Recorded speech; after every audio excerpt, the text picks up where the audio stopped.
voltamos a apresentar nosso DNA. Hoje a gente está falando aqui do empreendedorismo na gestão pública e a gente está falando de um pilar muito interessante, que a gente está falando de um viés, né, no movimento social.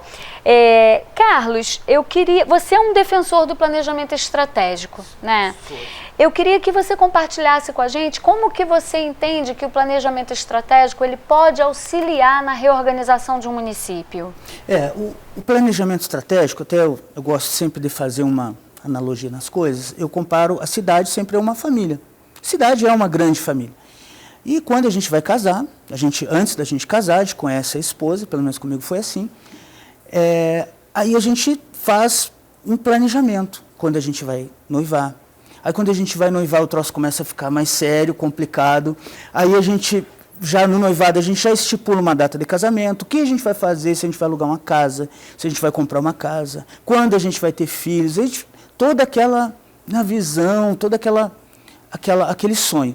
E na cidade não é diferente disso, as cidades. E as cidades precisam de um planejamento. Como nós seremos daqui a um tempo? O que a gente quer? E aí, em cima do planejamento estratégico, o planejamento estratégico serve para a gente organizar esse sonho, esse pensamento, através de metas. Geralmente as metas são anuais. Como eu falei anteriormente, no planejamento estratégico a gente define a nossa missão, a nossa visão e os nossos valores. Planejamento estratégico, na maioria das vezes, eles são para no mínimo 20 anos. E 20 anos, 30 anos. Outro dia eu vi um lançamento de um planejamento estratégico, uma cidade do Mato Grosso. Eu não lembro assim, o nome da cidade. E eles estavam aprovando esse planejamento para os próximos 50 anos. É muito tempo. E diferentemente do plano de governo e do plano diretor, que eles estão inclusos, inclusive o plano de governo, ele tem que ser montado tendo como base o planejamento estratégico e o plano diretor. E muitos municípios começam pelo plano de governo, né? Exatamente. Que o plano de governo ele é uma imposição da justiça eleitoral. É obrigatório ter, e eu digo que é a maior farsa, né? Ela é fake, é só para dizer que tem. Né? Alguns eu acredito que levem a sério, mas a maioria é só para constar mesmo. Infelizmente é assim. E ele é através de lei, e ele demora um tempo para ser. Isso aí, um plano estratégico bem feito, é 2, 3 anos. 2, 3 anos. Inclusive porque ele envolve toda uma análise macroambiental. Né, exatamente. Tu vai ter que ter audiências públicas, ver a população, tu vai ter que organizar os setores, o setor comercial da cidade, o setor educacional, ver as universidades, as escolas, né, os técnicos que vão organizar aquilo ali, conversar com o povo, visitas, levantamentos das mais diversas áreas, análise situacional como nós estamos hoje. Isso é muito importante. Então, um plano estratégico ele demora muito tempo para ser organizado. Um exemplo, em julho do ano passado, foi aprovado, eu assisti um vídeo do lançamento do plano estratégico de Gramado para os próximos 30 anos. Já tinha vencido 30 e eles estavam fazendo outro a mais 30 anos. E assim, eu vejo como uma saída para a gente ter um direcionamento. O que a gente quer ser? Qual é a nossa visão? Nós vamos até ilustrar para ficar um pouquinho mais fácil de vocês perceberem. O Carlos, ele enviou para a gente um vídeo que apresenta o planejamento estratégico de Fortaleza, para a gente entender um pouquinho como é que isso funciona. Quais melhorias você gostaria de ver em Fortaleza até o ano de 2040? Além da segurança, eu gostaria de uma cidade com melhor mobilidade, que a gente gastasse menos tempo para se deslocar, para ir trabalhar.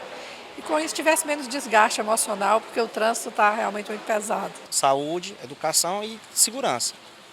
Sem esses três aí a gente não consegue andar para frente. De olho no futuro da nossa cidade, a Prefeitura está elaborando um plano estratégico de desenvolvimento para a capital até o ano de 2040.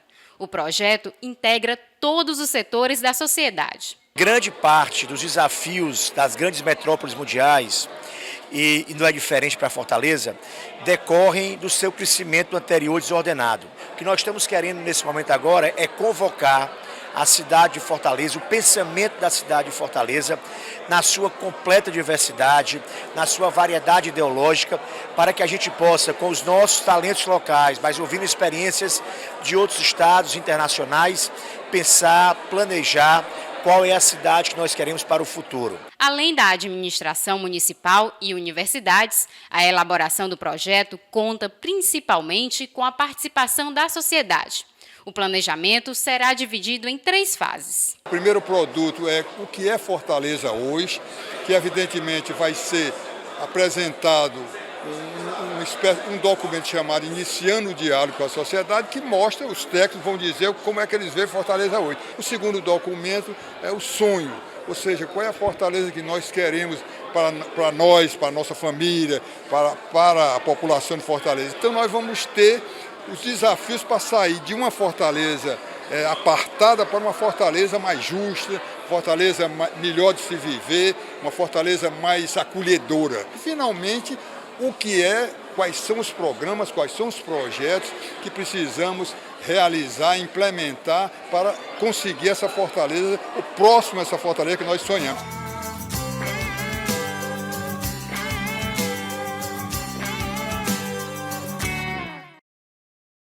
E Carlos, nós vimos esse vídeo que mostra o Fortaleza Turismo.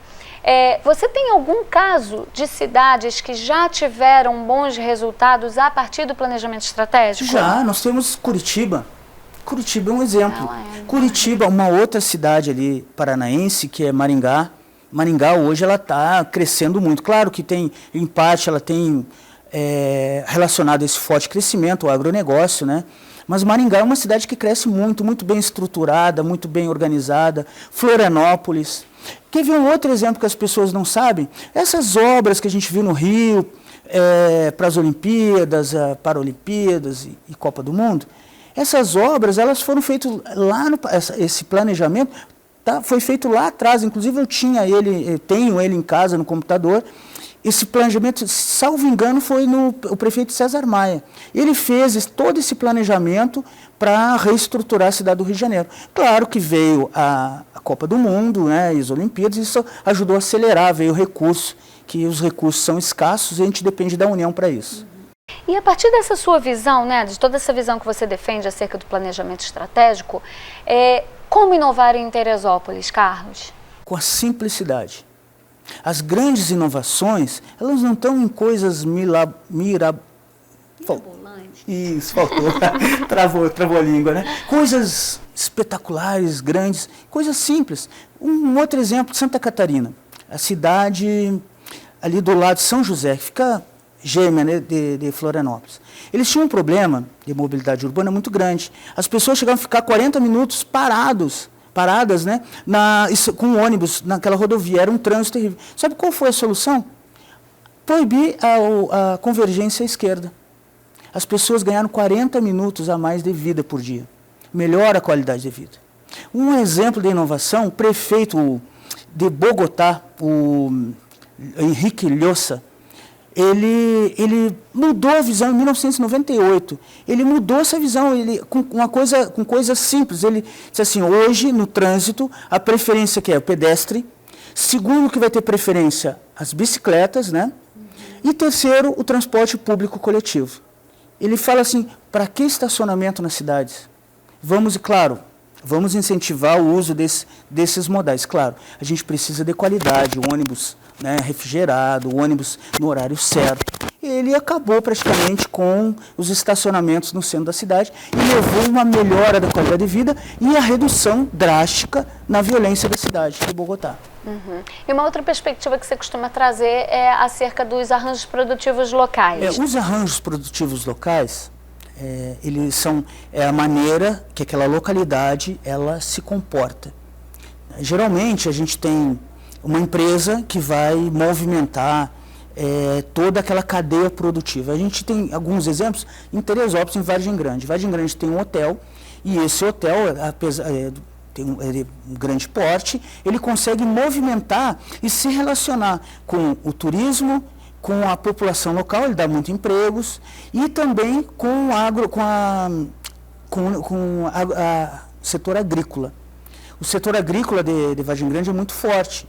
E as cooperativas e associações, ela tem um papel assim, muito importante para organizar isso. A gente precisa disso. Só que para que isso aconteça, a gente precisa de pessoas qualificadas, preparadas e com um apoio técnico.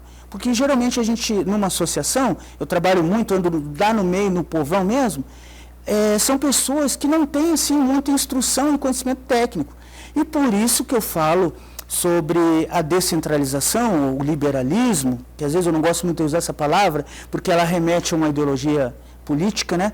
Mas ser liberal, ser mais descentralizado, é o apoio das universidades, que elas vão treinar essas pessoas, e é isso que a gente vai acontecer daqui a um tempo mais da UAM, vai treinar esses líderes comunitários para poder agir de maneira técnica dentro das suas localidades. E o arranjo produtivo local não é nada mais do que isso, porque ele vai gerar o pertencimento, ele vai gerar, né, aquela troca de serviço, eu vendo a couve, o outro vende um insumo, o outro tem o transporte, e ali há aquele fomento com qualidade e sustentabilidade. Inclusive é uma alternativa que o SEBRAE vem investindo há muitos anos, né? Há muitos anos. Como desenvolvimento arranjo mesmo, produtivo local é uma das áreas que o SEBRAE trabalha fortemente. Desenvolvimento do empreendedorismo. Isso é. Né? A gente vai precisar fazer mais uma paradinha, já já a gente volta para o nosso bloco final. Até já!